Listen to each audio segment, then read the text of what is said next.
ready?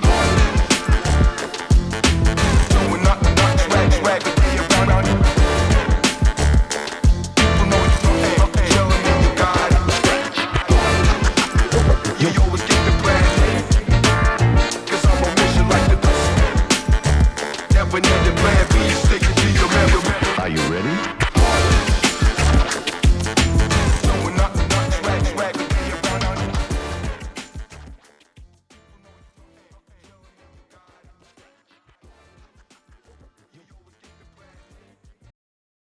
Hello and welcome everyone, myself Mohan Kaur बनर्डे। I am BTech third year student from IIT Dharwad.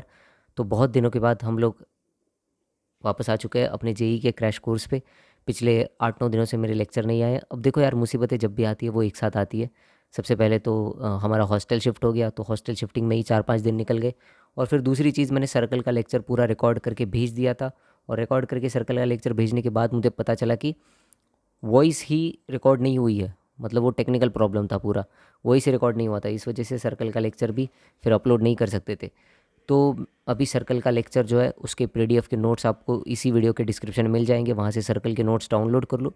और कोई भी ऐसा टॉपिक नहीं है सर्कल में जो नहीं समझ सकते तुम लोग नोट से। फिर भी अगर कोई डाउट आए तुमको तो तुम लोग मुझे इंस्टाग्राम पे मैसेज कर सकते हो। मेरा इंस्टाग्राम का आईडी है PawanB02, ठीक है। तो इंस्टाग्राम पे मुझे मैसेज कर दो, अगर सर्कल का कोई कॉन्सेप्ट समझ में नहीं आता है तो मैं वहाँ पे तुम्हें आंसर कर दूंगा। तो हम लोग अभी कंप्लीट करने वाले हैं पैराबोला, उसके बाद इलिप्स और hyperbola, and then we will try to complete vector and 3D geometry. उसके साथ जो मैंने तुम्हें प्रॉमिस किया था वो सभी के सभी चैप्टर्स कंप्लीट हो जाएंगे। तो चलो आज के लेक्चर में पैराबोला को स्टार्ट करते हैं। सबसे पहले डिस्कस कर लेते हैं थोड़ा सा कि सिलेबस जो है वो एनटीए ने क्या क्या मेंशन किया हुआ है। तो अगर तुम एनटीए का सिलेबस देखोगे मेंशन, तो उसमें कुछ नहीं है। उसमें बस इतना लिखा है कि equations of conic sections in standard form. मतलब कोनिक सेक्शन में हमें tangent, normal, position of point with respect to conic, ये कुछ नहीं पढ़ना। हमें बस पढ़ना है इक्वेशन कोनिक की स्टैंडर्ड फॉर्म में। तो इस वजह से जो सिलेबस है हमारा वो बहुत ज़्यादा रिड्यूस हो चुका है।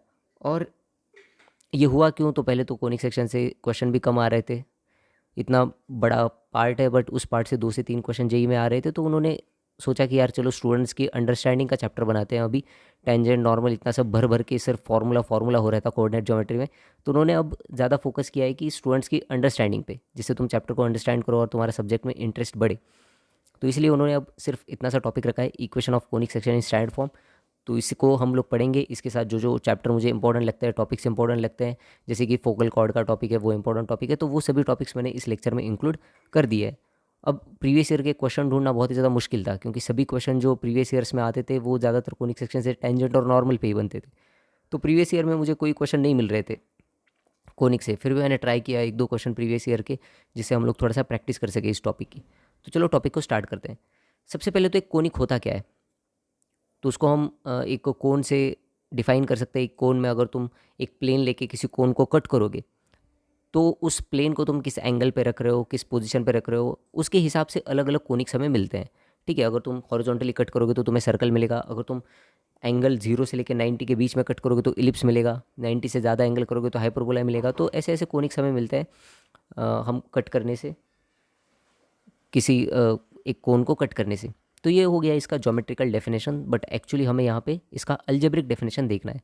तो conic section is the locus of a point which moves in such a way that its distance from a fixed point is distance from a fix point always bears a constant ratio to is distance from a straight line. मतलब एक conic होता क्या है? तो conic मतलब एक ऐसा locus होता है जिसका डिस्टेंस एक फिक्स्ड पॉइंट से, मान लो ये फिक्स पॉइंट है जिसको हम लोग कहते हैं फोकस, इस फोकस से उस कर्व का डिस्टेंस, उस कर्व के किसी भी पॉइंट का डिस्टेंस, और एक स्ट्रेट लाइन से जिसको डायरेक्ट्रिक्स कहते हैं,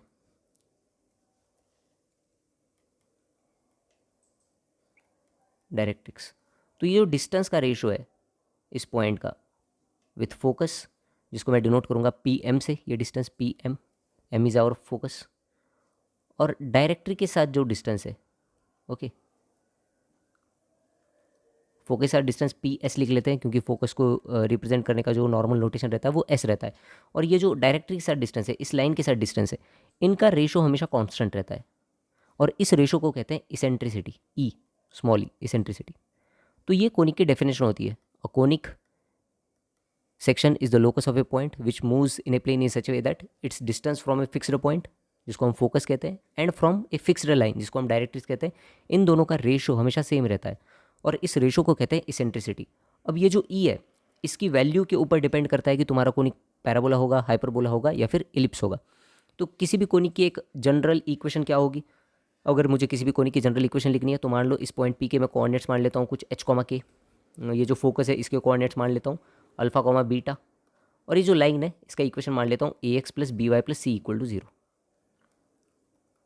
तो किसी भी कोनिक का अगर तुम्हें जनरल इक्वेशन लिखना है तो तुम्हें इन दोनों डिस्टेंसेस का रेशो इक्वल टू इसेंट्रिसिटी करना है।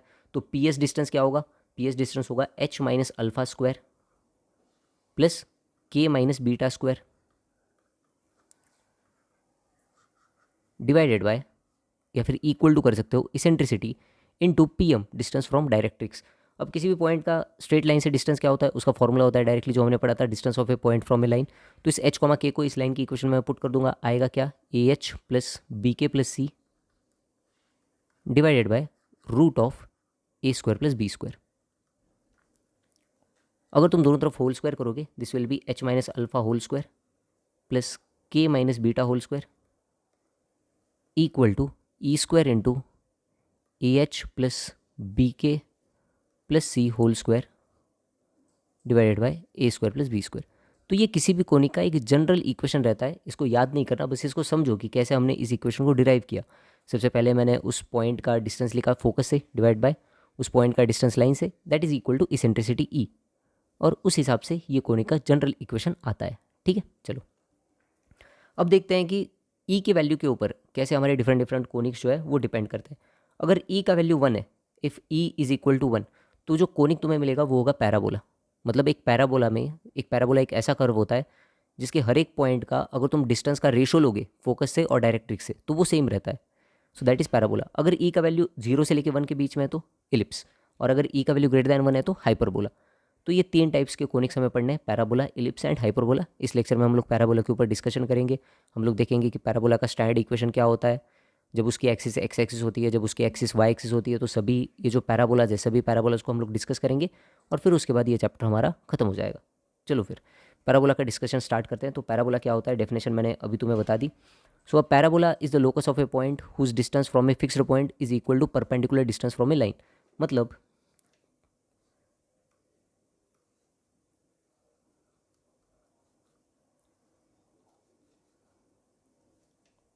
सो parabola is a locus, you can understand, parabola is a curve जिसके हर एक पॉइंट का distance, let's take a point P on this parabola whose coordinates is h comma के।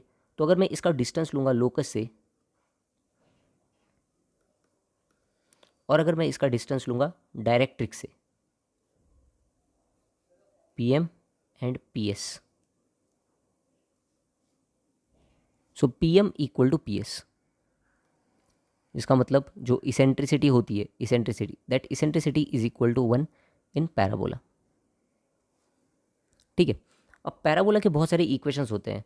ऐसा ज़रूरी नहीं कि पैराबोला का एक्सिस जो है वो एक्स एक्सिस हो, कुछ भी एक्सिस हो सकता है, बट डिस्कशन हमें सिर्फ स्टैंडर्ड पैराबोलास का करना है, मतलब ऐसे पैराबोलास का जिनके एक्सिस एक्स एक्सिस हो या फिर वाई एक्सिस हो। तो चलो उनका डिस्कशन स्टार्ट करते हैं। Standard equation of A parabola.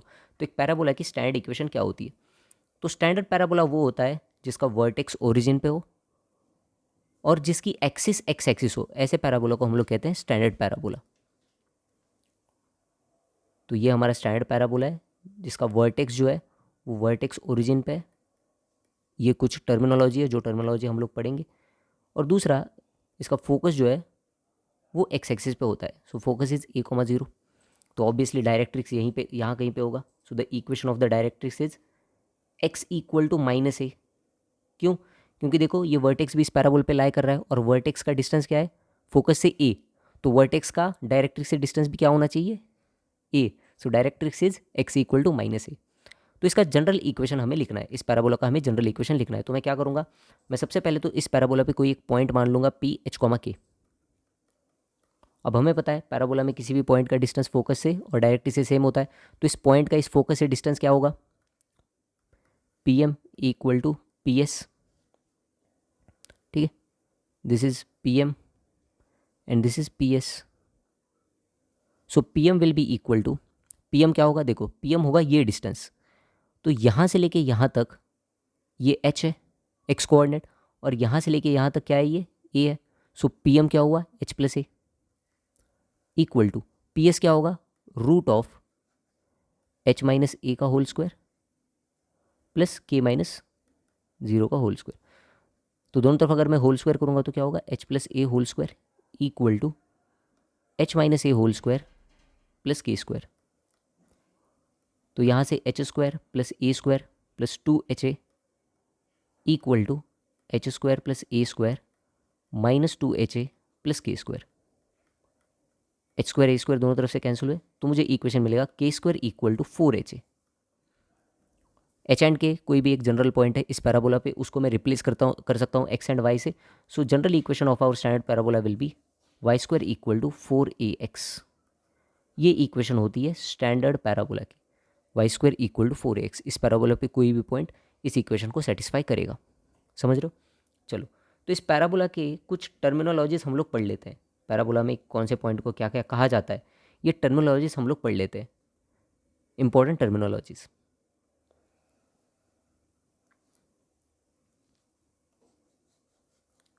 Lecture ज़्यादा लंबा नहीं रहेगा क्योंकि सिलेबस ही उन्होंने इतना छोटा कर दिया है कि लेक्चर लंबा हम लोग ले ही नहीं सकते। ठीक है, चलो, तो पैराबोला की एक टर्मिनोलॉजीज पढ़ लेते हैं, कौन से पॉइंट को क्या क्या कहा जाता है। तो ये हमारा पैराबोला है, और ये टर्मिनोलॉजी जो है वो इलिप्स में भी और हाइपरबोला में भी सेम ही रहती है। तो एक बार पैराबोला में तुमने सभी टर्मिनोलॉजीज़ को समझ लिया, तो फिर इलिप्स और हाइपरबोला में भी सेम टर्मिनोलॉजीज हम लोग यूज़ करेंगे। सबसे पहले जो हमारा फिक्स्ड पॉइंट है उसको कहते हैं focus, denoted by S, this is our focus. और स्टैंडर्ड पैराबोला में ये फोकस का कोऑर्डिनेट्स क्या होते हैं, a,0। सेकंड, ये जो स्ट्रेट लाइन है जो फोकस से पास करती है और जो डायरेक्ट्रिक्स के परपेंडिकुलर है, उसको कहते हैं axis of the parabola. So in standard parabola X axis is our axis of the parabola. जो फिक्स्ड लाइन है उसको कहते हैं डायरेक्ट्रिक्स, जो कि परपेंडिकुलर होती है एक्सिस के। नेक्स्ट, जहाँ पे पैराबोला या फिर जहाँ पे हमारा कोनिक एक्सिस के साथ मीट करता है उस पॉइंट को कहते हैं vertex. So in our standard parabola origin is the vertex. Focus से पास होने वाली और एक्सिस से परपेंडिकुलर, उससे पहले हम लोग समझ लेते हैं कॉर्ड क्या होती है। तो कॉर्ड हमने सर्कल में पढ़ाई है, जो भी दो पॉइंट्स को कनेक्ट करने वाला लाइन होता है किसी भी कर्व में, उसको हम लोग कॉर्ड कहते हैं। तो पैराबोला में भी किसी भी दो पॉइंट को कनेक्ट करने वाला अगर मैं एक स्ट्रेट लाइन ड्रॉ करूँगा पैराबोला के, तो वो हो जाएगी हमारी chord, chord of the parabola. Focal chord क्या होती है, नाम से ही पता चल रहा है, फोकल कॉर्ड मतलब ऐसी कॉर्ड जो फोकस से पास करती है। A chord which passes through focus is known as focal chord. ठीक है, तो यहाँ पे ये जो है ये क्या है, focal cord. Okay, next terminology सुनो जो कि बहुत ही ज़्यादा इंपॉर्टेंट है। अब एक फोकल कॉर्ड जो कि एक्सिस के परपेंडिकुलर होती है, that is known as latus rectum. पहले तो ये एक कॉर्ड होती है, दूसरा फोकस से पास करती है, और तीसरा एक्सिस के परपेंडिकुलर होती है, तो इसको कहते हैं latus rectum. A focal chord which is perpendicular to the axis is known as latus rectum, latus rectum. और इसकी जो भी लेंथ होगी लैटिस रेक्टम की, that is length of latus rectum. ठीक है, और कोई टर्मिनोलॉजी बच गई, देख लेता हूँ मैं। डायरेक्ट्रिक्स हो गया, इसेंट्रिसिटी तो पता ही है हमें, एक्सिस पता है, वर्टेक्स पता है, लैटिस रेक्टम हो गया, लैटिस रेक्टम की लेंथ हो गई। डबल ऑर्डिनेट, तो डबल ऑर्डिनेट क्या होता है, तो ऐसी कॉर्ड जो कि एक्सिस के परपेंडिकुलर होती है, ऐसी सभी कॉर्ड्स को कहा जाता है डबल ऑर्डिनेट। अब लैटिस रेक्टम जो है वो as a type of double ordinate ही है, latus rectum is also a double ordinate. तो ऐसी कॉर्ड जो एक्सिस के परपेंडिकुलर हो, that is known as double ordinate. तो ये सभी टर्मिनोलॉजीज़ है, बहुत ही सिंपल सिंपल टर्मिनोलॉजीज़ है, तुमने पढ़ी होगी। अगर तुमने ये चैप्टर थोड़ा भी स्कूल में ध्यान दिया है तो ये टर्मिनोलॉजीज तो तुम्हें पता होगी कि डबल ऑर्डिनेट क्या होता है, कॉर्ड क्या होता है, लैटिस रेक्टम क्या होता है, फोकल कॉर्ड क्या होता है, focus, vertex, axis and directrix. तो ये सभी टर्मिनोलॉजीज़ है। ठीक है, चलो, स्टैंडर्ड पैराबोलाज। तो हमने एक पैराबोला के बारे में बात की, Y square equal to 4ax। हमने उस पैराबोला में देखा कि कहाँ पे हमारा लैटिस रेक्टम होता है, कहाँ पे लैटिस रेक्टम की लेंथ होती है। अब हम सभी स्टैंडर्ड पैराबोलाज की बात कर लेते हैं। सबसे पहले तो हमारा पैराबोला है Y square equal to 4ax। तो इस पैराबोला में सभी की सभी टर्मिनोलॉजी देख लेते हैं। Y square equal to 4ax में देखो, यहाँ पे मैं एक रॉ फिगर ड्रॉ कर रहा हूँ, फिर हम लोग देखेंगे कि कहाँ कहाँ पे इसका क्या क्या होता है, मतलब इसकी कुंडली हम लोग देख लेंगे क्या देखनी है, इसकी कुंडली देखनी है। तो पहले तो इसके वर्टेक्स कहाँ पे होता है, ओरिजिन पे होता है, तो वर्टेक्स हो गया 0,0 पे। फोकस कहाँ पे होता है, a,0 पे, so coordinates of focus is a,0। Next, equation of the directrix, तो इसका डायरेक्ट्रिक्स पीछे होता है, एक्स एक्सिस के पीछे, so equation of the directrix is x equal to -a। Axis का इक्वेशन क्या है, X axis is the only axis, तो एक्सिस का इक्वेशन हो गया y equal to 0। Length of latus rectum, अच्छा ये पॉइंट बताना रह गया, लैटिस रेक्टम की लेंथ क्या होगी, देखो तो लैटिस रेक्टम परपेंडिकुलर होता है और फोकस से पास करता है a,0 से, तो मैं ये 2 पॉइंट्स निकाल सकता हूँ। अब इन 2 पॉइंट्स के जो एक्स कोऑर्डिनेट होंगे वो ए ही होंगे, मुझे बस इनके वाई कोऑर्डिनेट्स चाहिए। और वाई कोऑर्डिनेट्स कैसे निकालेंगे, हमें पता है इसका Y square equal to 4ax इस पैराबोला की इक्वेशन है। तो यहाँ पे एक्स की जगह पे ए पुट करो, you will get Y square equal to 4a², then Y equal to +-2a। तो वाई कोऑर्डिनेट क्या आएंगे, लैटिस रेक्टम के जो एंड पॉइंट्स है वो होते हैं a,2a and a,-2a, and point of the lattice rectum. तो a,2a एंड a,-2a इनके बीच में डिस्टेंस क्या होगा, 4a। Length of latus rectum कितना होता है, 4a, ठीक है। Length of latus rectum equal to 4a।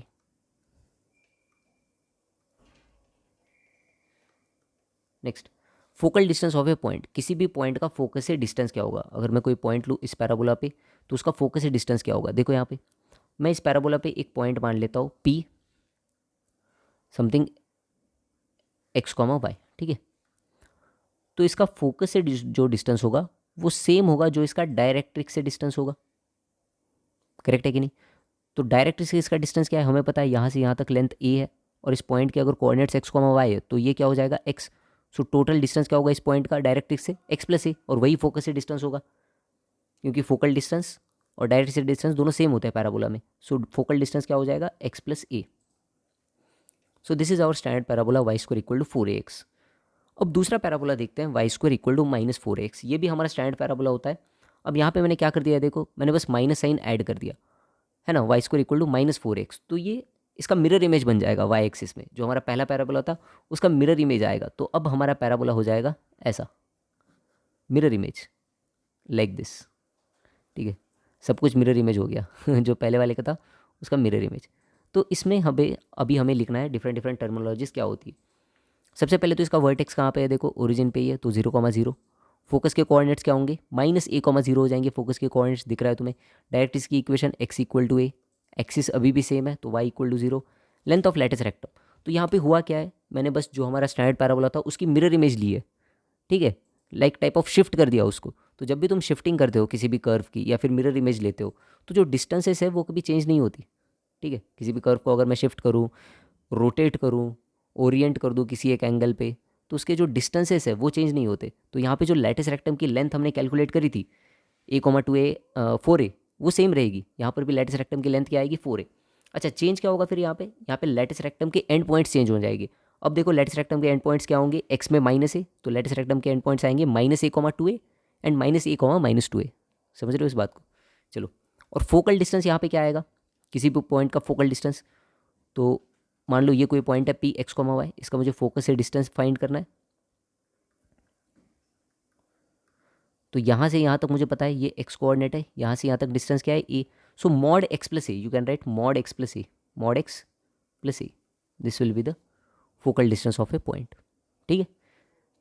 Third standard parabola is x² equal to 4ay, x² equal to 4ay। इसमें अभी डिफरेंट डिफरेंट टर्मोलॉजीज देखते हैं। मैं चाहूँगा कि तुम लोग वीडियो को पॉज करो और खुद से एक बार ट्राई करो लिखने के लिए कि x² इक्वल टू 4ay में डिफरेंट डिफरेंट जो हमारा वर्टेक्स है, एक्सिस है, फोकस है, वो कहाँ पे आएगा, ट्राई करो।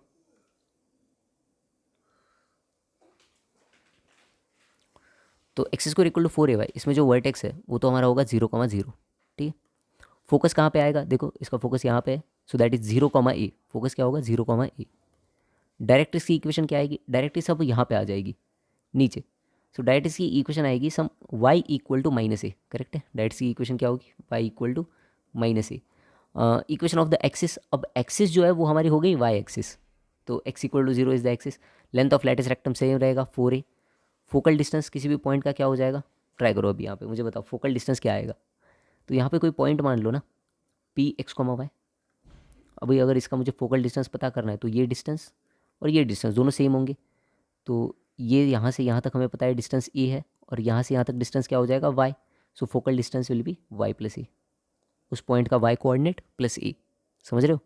चलो आगे।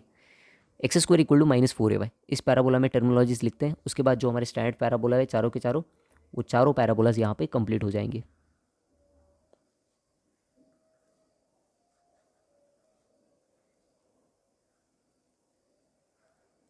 This will be X square equal to -4ay। अब इसमें वर्टेक्स क्या है 0,0। फोकस के कोऑर्डिनेट्स क्या होंगे, तो फोकस यहाँ पे होगा, डायरेक्ट्रिक्स यहाँ पे होगा। फोकस के कोऑर्डिनेट्स होंगे 0, -a। Equation of the directrix will be some y equal to a। Equation of the axis is x equal to 0। Latus rectum होगा 4a, और किसी भी पॉइंट का अगर मुझे डिस्टेंस बताना है, मान लो ये पॉइंट है, इसका अगर मुझे डायरेक्ट से डिस्टेंस बताना है तो ये प्लस ये तो हमें पता है ऊपर का डिस्टेंस a है, ये डिस्टेंस होगा -y, तो मॉड y कर देते हैं, मॉड y प्लस a। या फिर तुम इसको लिख सकते हो a माइनस वाई, क्योंकि यहाँ पे जो कोऑर्डिनेट है y का वो माइनस में होगा, तो माइनस साइन जब लगाओगे तो डिस्टेंस वो प्लस हो जाएगा। समझ रहे हो? चलो ठीक है, 4 पैराबोला समझ में आ गए। अब देखते हैं parametric coordinates of A parabola. किसी भी पैराबोला के पैरामेट्रिक कोऑर्डिनेट्स क्या होंगे। पैरामीटर क्या होता है, मतलब उस इक्वेशन को किसी एक वेरिएबल में रिप्रेजेंट करना। ठीक है, parametric coordinates of A parabola. सबसे पहले हम लोग स्टैंडर्ड पैराबोला के देखेंगे, उसके बाद जो हमने 4 और पैराबोलास पढ़े हैं उन चारों के पैरामेट्रिक कोऑर्डिनेट्स देख लेंगे।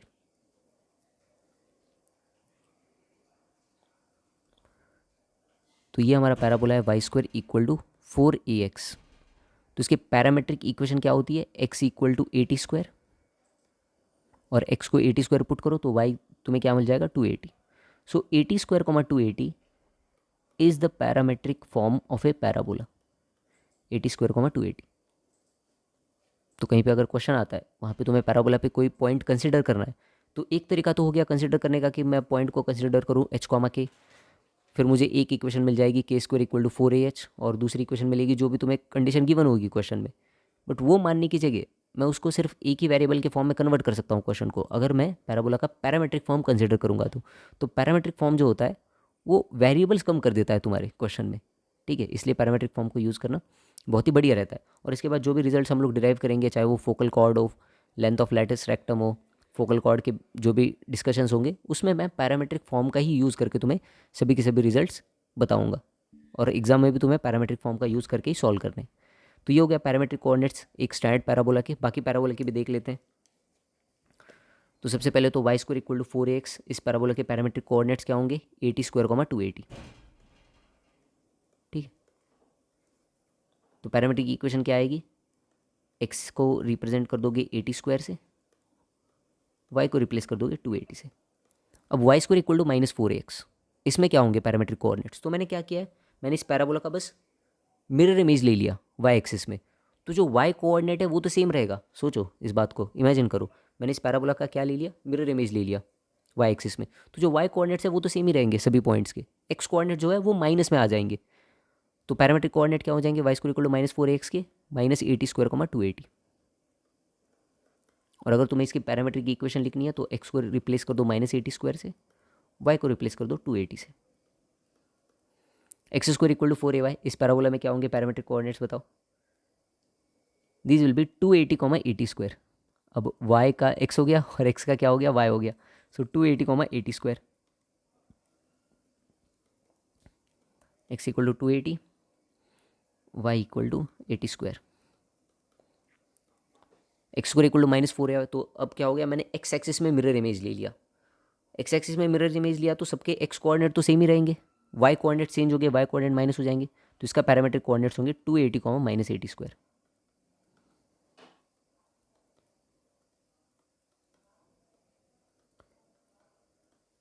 चलो समझ में आ गए पैरामेट्रिक कोऑर्डिनेट सभी के सभी पैराबोलाज के, जो हमारे 4 स्टैंडर्ड पैराबोलाज है।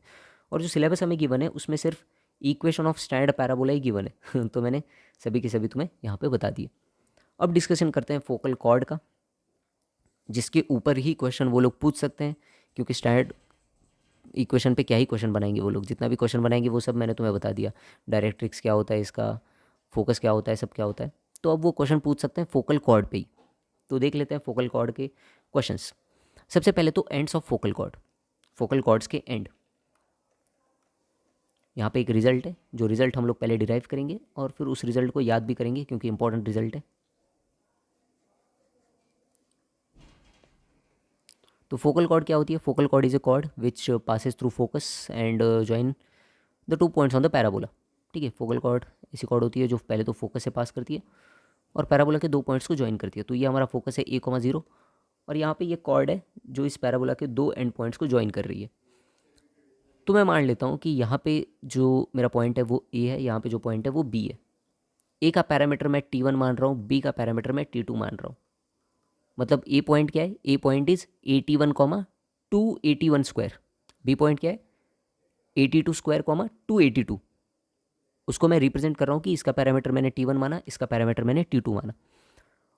अब मुझे T1 और T2 के बीच में रिलेशन चाहिए। मुझे रिलेशन देखना है, मुझे देखना है कि क्या ऐसा कोई रिलेशन है जो फोकल के एंड पॉइंट्स को कनेक्ट करके आता है। तो सबसे पहले तो मैं इसका लिखूंगा स्लोप। हम लोग पहले इस फोकल कॉर्ड का स्लोप कैलकुलेट करेंगे। तो इसका स्लोप क्या होगा? ये पॉइंट है 81 स्क्वायर, 281, तो स्लोप आएगा 281 minus 282 y2 minus y1 divided by x2 minus x1। So 81 square minus 82 square. तो अगर ऊपर से तुम लोग कॉमन लोगे, क्या कॉमन लोगे? ऊपर से हम लोग कॉमन लेंगे 2a, तो ब्रैकेट में बचेगा T1 माइनस T2। और नीचे से अगर हम लोग कॉमन लेंगे a, तो T1 स्क्वायर, T2 स्क्वायर, जो कि हो जाएगा T1 minus T2 into T1 plus T2। तो T1 minus T2, T1 minus T2 cancel, a से a cancel. So this will be equal to 2 by T1 plus T2। So this will be the slope of any chord on the parabola. अगर मैंने parabola पे कोई भी cord draw की तो उसका slope क्या आएगा? 2 divide by T1 plus T2। ये सिर्फ फोकल कॉर्ड के लिए नहीं है रिलेशन। अब तक तो हमने फोकस का कुछ भी यूज़ नहीं किया है इसमें। मैंने ये सिर्फ स्लोप कैलकुलेट किया है किसी भी कॉर्ड का जिसके एंड पॉइंट्स के पैरामीटर है T1 एंड T2। तो कोई भी अगर कॉर्ड है पैराबोला की जिसके एंड पॉइंट्स के कोऑर्डिनेट है T1 एंड T2, पैरामीटर है T1 एंड T2, तो उसका स्लोप क्या आएगा? 2 divide by T1 plus T2। Okay, अब हमें पता है कि ये जो कॉर्ड है हमारी, ये फोकल कॉर्ड है, तो ये फोकस से पास कर रही है। तो मुझे एक पॉइंट पता है A,0 और मुझे स्लोप भी पता है। स्लोप क्या आया? 2 divide by T1 plus T2। तो मैं यहाँ पे इक्वेशन लिख सकता हूँ इसकी इक्वेशन क्या आएगी फिर? y minus 0 equal to m, that is 2 divided by T1 plus T2 into x minus a. This will be my equation of focal chord. ये क्या आई? फोकल कॉर्ड की इक्वेशन ऑफ फोकल कॉर्ड। ठीक है,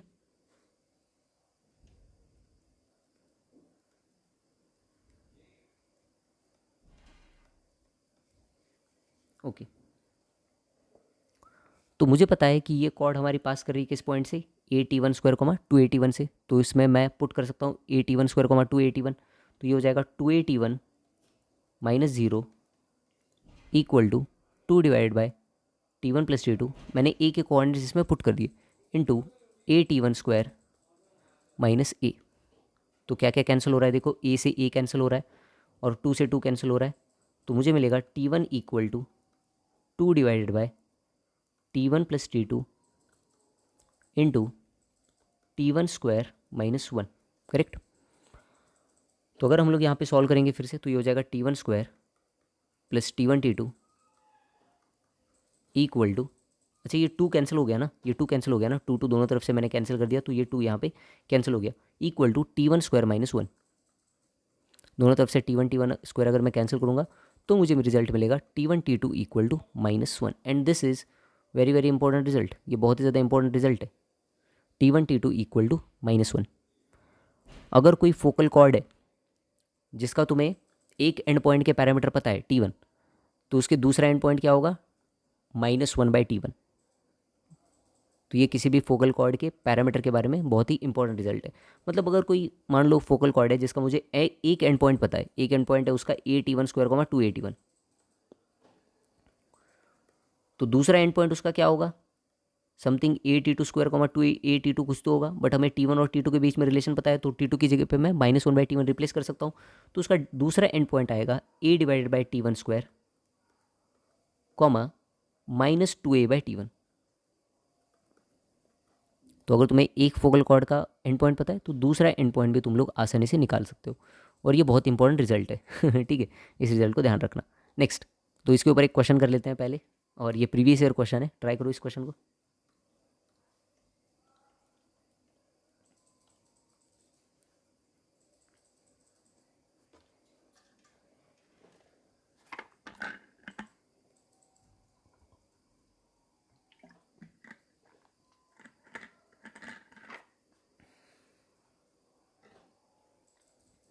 if 2 -8 is at an end of focal chord of the parabola y square equal to 32x, तो हमें दूसरे and के coordinates calculate करने हैं। तो बहुत ही ईजी सा क्वेश्चन है, ये प्रीवियस ईयर में आया हुआ था। एक्चुअली ज़्यादातर क्वेश्चन जो है कोनिक्स के या फिर पूरे कोऑर्डिनेट ज्योमेट्री में ज़्यादातर क्वेश्चन बनते हैं टेंजेंट से, या फिर पेयर ऑफ टेंजेंट, नॉर्मल, इनसे ही ज़्यादातर क्वेश्चन बनते हैं। बट ये पूरा का पूरा पार्ट उन्होंने हटा दिया है, तो अभी पता नहीं कैसे क्वेश्चन बनेंगे कोऑर्डिनेट ज्योमेट्री में। तो तुम्हारे एंड पे तुम क्या कर सकते हो, तुम्हारे एंड पे तुम यही चीज़ कर सकते हो कि कॉन्सेप्चुअली बहुत ही स्ट्रांग रहो, और जो भी टॉपिक्स उन्होंने मेंशन किए उन टॉपिक से बुक से सारे क्वेश्चन कर लो। बुक में इलुस्ट्रेशन रहते हैं, हर एक टॉपिक खत्म होने के बाद वो लोग इलुस्ट्रेशन एक्सरसाइज देते हैं, तो वहाँ से तुम लोग प्रैक्टिस कर सकते हो। चैप्टर के एंड की एक्सरसाइज प्रैक्टिस नहीं कर सकते क्योंकि उसमें टेंजेंट, नॉर्मल, इसका कहीं पे तो यूज़ आता ही है। तो क्या करो, जो भी टॉपिक्स मेंशन्ड है उन टॉपिक्स के नीचे जो भी एक्सरसाइजेस गिवन है उनसे प्रैक्टिस कर लो, और कॉन्सेप्चुअली बहुत स्ट्रांग रहो। अगर 2 -8 एक एंड पॉइंट है इस पैराबोला का y square equal to 32x, तो हमें दूसरा एंड पॉइंट कैलकुलेट करना है। तो y square equal to 4ax की फॉर्म में मैं पहले इसको लिख लेता हूँ, तो ये हो जाएगा y square equal to 4 into 8 into x, y square equal to 4ax। तो a का वैल्यू क्या आ गया, a का वैल्यू आया 8। ठीक है, हमें पता है 2 -8 एक एंड पॉइंट है। हमें क्या पता है, अब पहले इसका पैरामेट्रिक फॉर्म लिख लेते हैं। इस पैराबोला के पैरामेट्रिक कोऑर्डिनेट्स क्या आएंगे, पैरामेट्रिक फॉर्म। तो इस पैराबोला का पैरामेट्रिक फॉर्म क्या होगा, 80 स्क्वायर 280, सो 4t square 8t, correct. Okay, तो हमें एक पॉइंट गिवन है इस पैराबोला की, जो भी एक फोकल कॉर्ड का एंड पॉइंट है, दैट इज 2 -8। तो मैं लिख सकता हूँ 8t इक्वल टू -8, 80 स्क्वायर 280, तो ये 16 होना चाहिए ना यहाँ पे, 280, 8t square 16t, 80 square 280, correct, अभी सही है। सो 16t इक्वल टू -8 होगा, तो t का वैल्यू मुझे क्या मिल जाएगा, -1/2। मतलब ये जो फोकल कॉर्ड है उसके एक एंड पॉइंट का मुझे पैरामीटर मिल गया, टी वन बोल देता हूँ इसको। हमें पता है दूसरे एंड पॉइंट का पैरामीटर क्या आएगा, t1 इक्वल टू -1 होता है, तो जो दूसरा एंड पॉइंट होगा उसका पैरामीटर क्या आएगा, -1/t1। t1 क्या है, -1/2, so t2 will be equal to 2। Then the other end point will be a t2 square 282 p h k, correct है, h k। So this will be equal to 8t2 square 16t2, और बस value यहाँ पे put करो, तुम्हें मिलेगा coordinates यहाँ पे 32, तुमसे h प्लस के का वैल्यू पूछा है, so h plus k will be equal to 32 + 32, that will be equal to 64, and 64 is the correct answer. 64 होगा इस क्वेश्चन का आंसर, समझ गए। चलो, अब लास्ट टॉपिक हमें पढ़ना है, वो है length of focal cord, length of focal chord in terms of angle, और उसके बाद ये चैप्टर खत्म हो जाएगा, क्योंकि कुछ ज़्यादा टेंजेंट और नॉर्मल का सब पार्ट हट गया, तो ज़्यादा कुछ इसमें पढ़ने के लिए है नहीं। तो फोकल कॉर्ड का लेंथ हमें देखना है कि फोकल कॉर्ड का लेंथ क्या होगा, तो चलो इसको कवर अप कर लेते हैं जल्दी से। Length of a focal cord, पहले तो इन टर्म्स ऑफ पैरामीटर निकालेंगे जब हमें फोकल कॉर्ड के एंड पॉइंट्स के पैरामीटर पता हो, और सेकंड हम लोग निकालेंगे इन टर्म्स ऑफ एंगल जब हमें एंगल पता हो। चलो,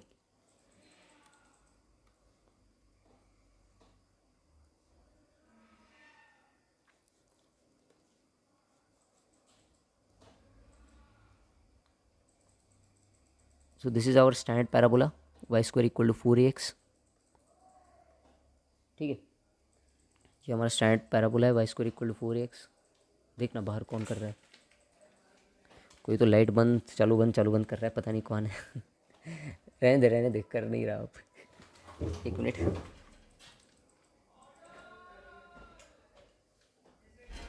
चलो, कोई मस्ती कर रहा है यार, हॉस्टल में तो चलती रहती है इतनी मस्ती। ठीक है, तो पहले देख लेते हैं length of focal chord in terms of parameter, मतलब जब हमें फोकल कॉर्ड के एंड पॉइंट्स पता हो तो फोकल कॉर्ड का लेंथ क्या होगा। तो मान लो ये कोई फोकल कॉर्ड है ए बी, और जिसके मुझे पैरामीटर पता है, तो ऑब्वियसली इसका पैरामीटर होगा टी, तो इसका पैरामीटर आएगा -1/t, जो कि हमने पढ़ा T1 T2 इक्वल टू -1। तो ए के कोऑर्डिनेट्स क्या होंगे? ए के कोऑर्डिनेट्स होंगे 80² 280, और बी के कोऑर्डिनेट्स आएंगे a/t² -2a/t। अब बस इसके बीच में क्या करना है, हमें डिस्टेंस फार्मूला लगा देना है, ठीक है। इन दोनों के बीच में हमें बस डिस्टेंस फार्मूला लगा देना है। तो अगर मैं डिस्टेंस फार्मूला लगा दूंगा तो मुझे लेंथ मिल जाएगा फोकल कॉर्ड का, लेंथ। तो लेंथ क्या आएगा फोकल कॉर्ड का? √280 + 2a/t का होल स्क्वायर, ठीक है,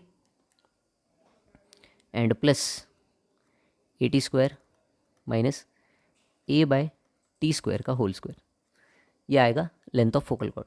और जब हम लोग इसको पूरा का पूरा सॉल्व करेंगे, अभी मैं नहीं कर रहा क्योंकि यार इतना ज़्यादा टाइम क्यों वेस्ट करना है, तो अगर हम लोग इसको सॉल्व करेंगे, so our answer will be a × t + 1/t का होल स्क्वायर। सॉल्व करने में वैसे भी ज़्यादा टाइम नहीं लगेगा, तुम लोग सॉल्व करके देख सकते हो। The answer will be a × t + 1/t whole square. This will be the length of focal chord in terms of parameter, जब तुम्हें एंड पॉइंट्स पता हो। सेकेंड, हम लोग लेंथ निकाल सकते हैं फोकल कॉर्ड्स का जब हमें पता हो कि वो फोकल कॉर्ड एक्स एक्सिस के साथ कितना एंगल बना रही है, ठीक है। Length of focal chord in terms of angle.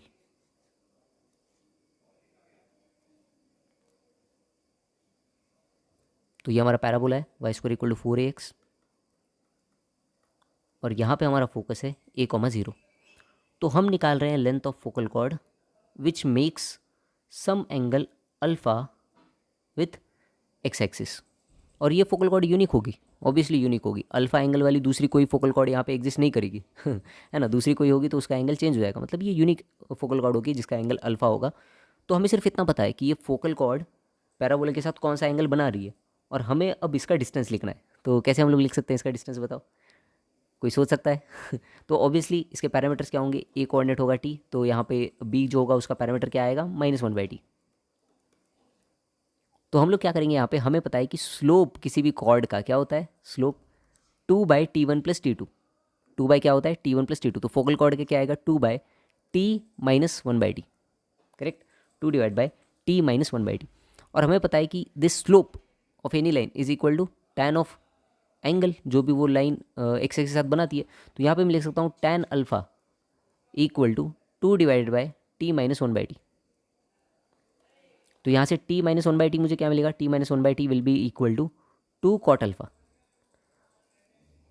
है ना। अब क्या करो, दोनों तरफ होल स्क्वायर कर दो। दोनों तरफ होल स्क्वायर करो तो क्या होगा? t² + 1/t² -2 will be equal to 4 cot² alpha, ठीक है। अब दोनों तरफ +4 कर दो, क्यों? क्योंकि मुझे अल्टीमेटली क्या चाहिए? t + 1/t का होल स्क्वायर चाहिए। तो मैंने क्या कर दिया, दोनों तरफ +4 कर दिया। तो +4 करने से ये क्या हो जाएगा? 4 times of cot² alpha + 4, cot² alpha + 1, 4 मैंने कॉमन ले लिया, ठीक है। तो यहाँ से मुझे t + 1/t का होल स्क्वायर का वैल्यू मिला cosec² alpha - cot² alpha = 1। So this will be equal to 4 cosec² alpha. और हमें पता है लेंथ क्या होती है फोकल कॉर्ड की? a × t + 1/t का whole square, okay. So length will be equal to a × t + 1/t whole square, so that will be equal to 4a cosec² alpha. So this will be the length of focal chord in terms of angle. जब तुम्हें angle पता हो तो length क्या हो जाएगी? 4a cosec² alpha. और जब तुम्हें सिर्फ पैरामीटर्स पता हो तो लेंथ होगी a × t + 1/t whole square. Clear है सभी को ये चीज़? चलो, लास्ट कॉन्सेप्ट जो हमें पढ़ना है that is a noting point. और ये नोटिंग पॉइंट तुम लोग आसानी से डिराइव कर सकते हो, that is semi lattice rectum 2a। जो सेमी लैटिस रेक्टम होता है,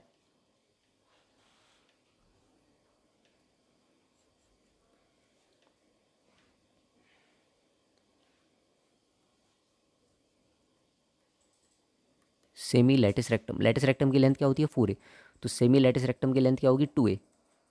so this semi lattice rectum is the harmonic mean between the segments of any focal chord of the parabola.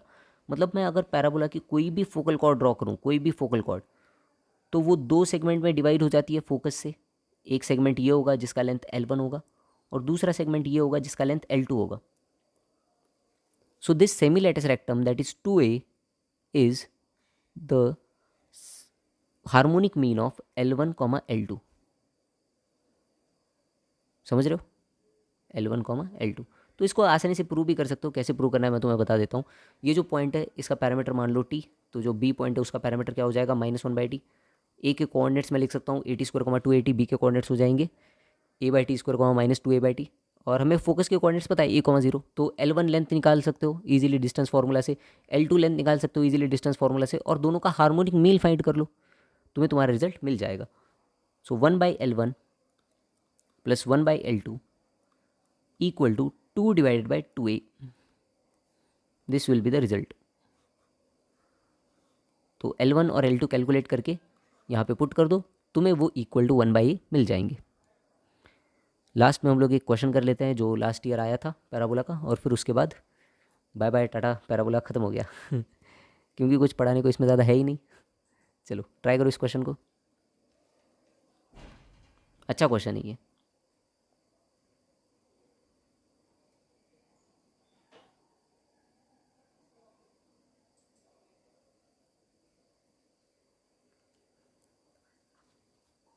Last year आया था 13 अप्रैल, गाड़े पुनः पुनः पुनः पुनः।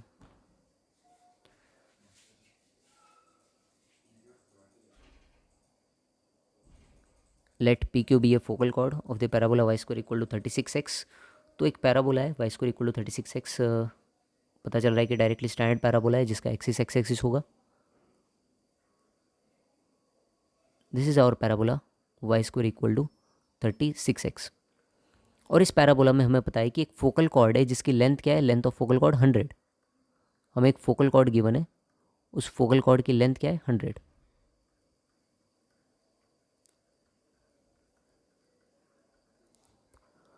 Making an acute angle with the positive x axis. अब ये जो फोकल कॉर्ड हमें गिवन है जिसकी लेंथ 100 है, और एक पॉइंट क्या गिवन है कि ये जो फोकल कॉर्ड है वो x एक्सिस के साथ कोई अक्यूट एंगल बनाती है। This alpha is in between 0 to 90 degree.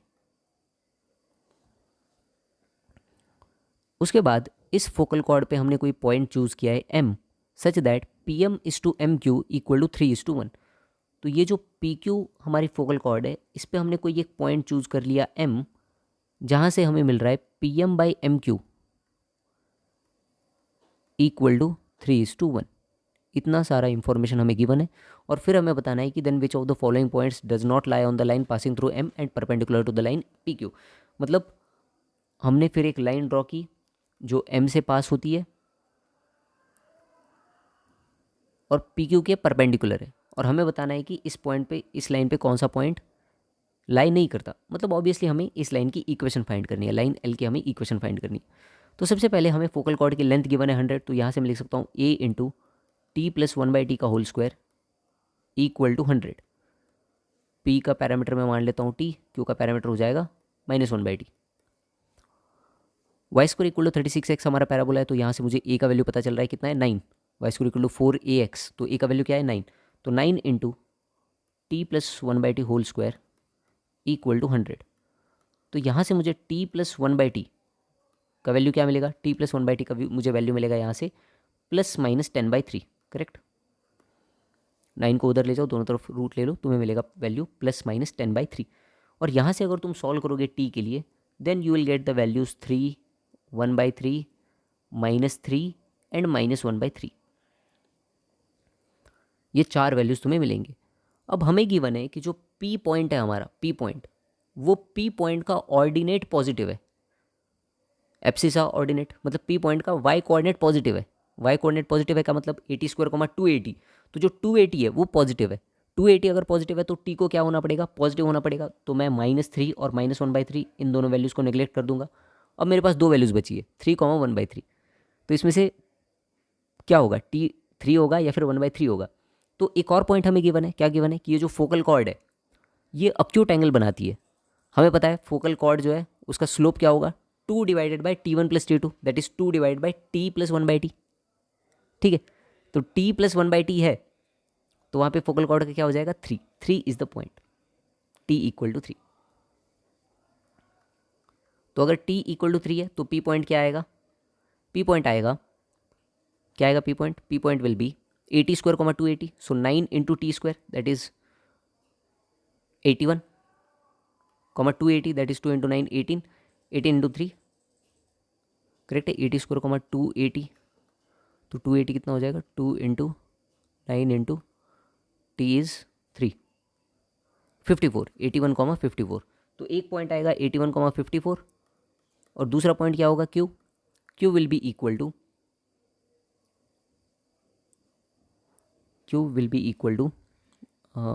80 square comma 280।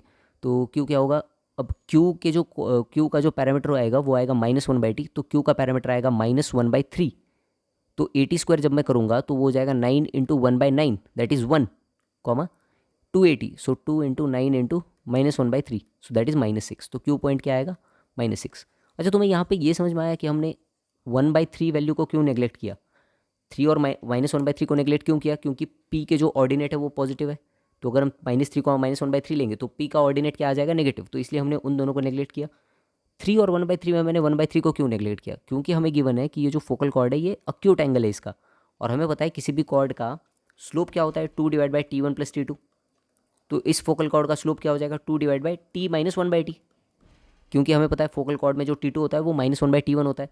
तो अगर मैं 1/3 लूँगा, तो यहाँ पे ये जो वैल्यू है वो नेगेटिव आएगी। नेगेटिव वैल्यू आई मतलब अल्फ़ा क्या हो जाएगा, ऑब्ट्यूज़, इसीलिए मैंने यहाँ पे t का वैल्यू क्या लिया, 3। समझ रहे हो, ठीक है। तो मुझे अब p के कोऑर्डिनेट्स मिल चुके हैं, मुझे अब q के कोऑर्डिनेट्स मिल चुके हैं। ईजिली मैं क्या कर सकता हूँ, पी क्यू का स्लोप फाइंड कर सकता हूँ और सेक्शन फार्मूला का यूज़ करके m के कोऑर्डिनेट्स फाइंड कर सकता हूँ। तो मैं सेक्शन फार्मूला का यूज़ करके अगर m के कोऑर्डिनेट्स फाइंड करूँगा, सो m will be 21,9 by the use of section formula. और मुझे पी क्यू लाइन का स्लोप पता है, m से जो पास होने वाली लाइन है वो पी क्यू के परपेंडिकुलर है।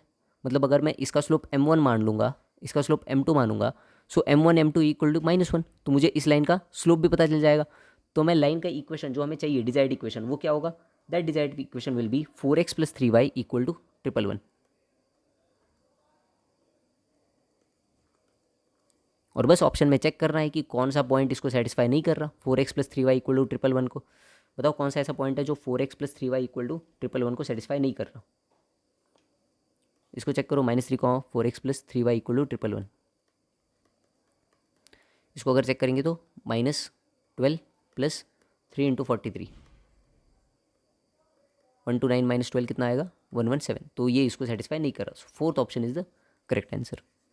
तो ऐसे क्वेश्चन आते हैं पैराबोला से जहाँ पे टेंजेंट नॉर्मल कुछ भी इन्वॉल्व नहीं होगा, ऐसा ही क्वेश्चन बनेगा।